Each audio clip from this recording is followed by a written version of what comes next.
Do endorsement really matter in campaigns? Well, that's a question that's subject to debate. But Rick Caruso now has picked up support from a rap pioneer and a longtime community activist. We're trying to get Snoop on the so you can talk to him. That's what we're doing right now, okay, honey? Caruso's campaign tweeted out this video with Sweet Alice Harris, the 88-year-old woman who founded Parents of Watts.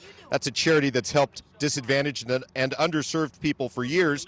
She now backs Caruso for mayor, and so does the rapper Snoop Dogg, who said that if Sweet Alice is giving her blessing, he will too.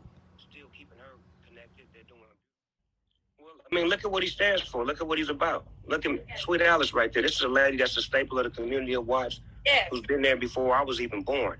And he's still keeping her connected. They're doing beautiful work. This is what a mayor's got to be about. You can't be about talking about it. You got to be about it. You got to really have your foot in the turf. You got to really be about the people. And she is the community, and he's standing by her side for 40 years. There's no question. I endorse the real, and that is real. Last week, the billionaire developer got a boost when City Councilman Joe Buscaino quit the mayor's race, and through his support to Caruso. Both men had been running on a platform of cleaning up LA's streets and clearing homeless encampments by providing more housing in shelters. Now, Caruso's main opponent, Congresswoman Karen Bass, has also picked up the support of a rival who is giving up. Bass has been endorsed by City Councilman Mike Feuer. He's decided to quit his run for mayor after polls showed that he only had about 2% of likely voters.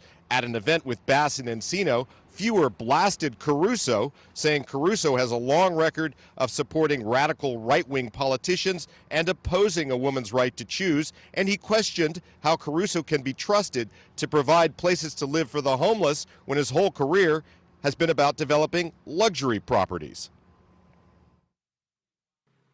There are core values, LA values, and experience that Karen Bass personifies. And then there's Rick Caruso.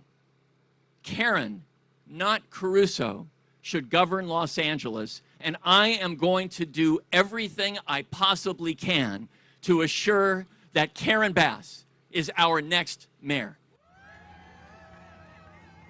The primary is on June the 7th, but ballots have already been mailed to voters' homes, and people are already sending them back in. We'll send it back to you.